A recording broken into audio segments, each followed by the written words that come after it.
I wish to thank the Prime Minister, Albanese, the officials who have been working in DFAT on securing Julian's release.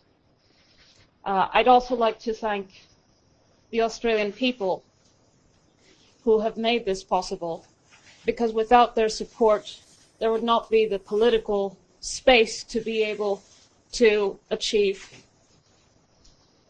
Julian's freedom. Today we celebrate because today Julian is free. Earlier tonight, I was pleased to speak with Mr. Assange to welcome him home and had the opportunity to ask about his health and to have my first discussion with him. His safe return to Australia, we know, means so much to his family. His wife Stella, his children, who he is looking forward to playing with, like any dad.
I wish to thank the Prime Minister, Albanese, the officials who have been working in DFAT on securing Julian's release. I'd also like to thank the Australian people who have made this possible, because without their support, there would not be the political space to be able to achieve Julian's freedom. And that support is across the board. I thank the opposition for also supporting Julian's release. It took all of them. It took millions of people. It took people working behind the scenes, people protesting on the streets for days and weeks and months and years.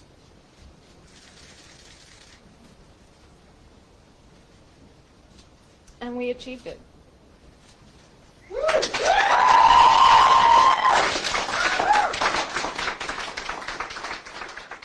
Julian wanted me to sincerely thank everyone.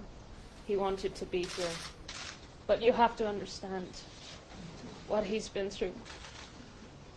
He needs time. He needs to recuperate.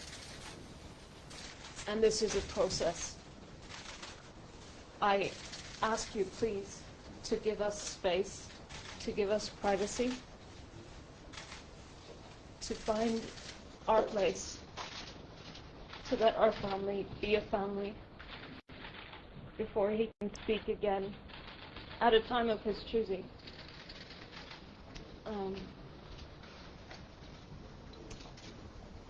I think it's important to recognize that Julian's relief and the breakthrough in the negotiations came at a time when there had been a breakthrough in the legal case in the UK in the extradition, where the High Court had allowed permission to appeal. There was a court date set for the 9th and 10th of July, an upcoming court date in which Julian would be able to raise the First Amendment argument at the High Court. And it is in this context that things finally started to move. I think it revealed how uncomfortable the United States government is in fact of having these arguments aired. Because this case, the fact is that this case is an attack on journalism, it's an attack on the public's right to know, and it should never have been brought. Julian should never have spent a single day in prison. But today we celebrate, because today Julian is free.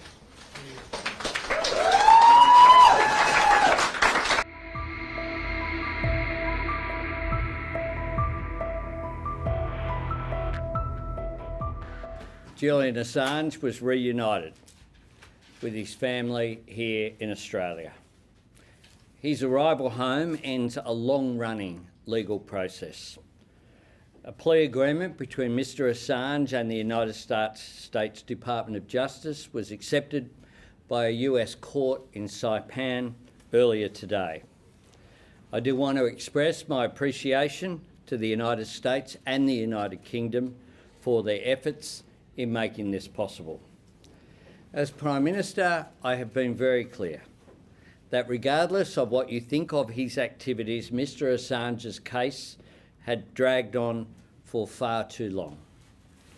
I have clearly and consistently, at every opportunity and at every level, advocated for Mr Assange's case to be concluded.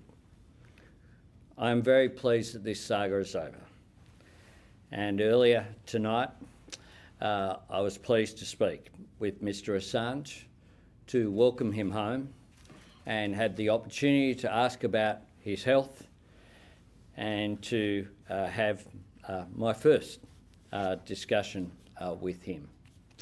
His safe return to Australia, we know, means so much to his family. His wife Stella, his children, who he is looking forward to playing with, like any dad, and his parents Christine and John. There are a range of views about the actions of Mr Assange.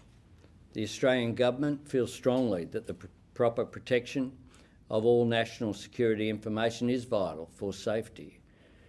But as I have said, both as Labor leader and as Prime Minister, there was nothing to be gained by the further incarceration of Mr Assange, and we wanted him brought home. Tonight, that has happened. We have got this done.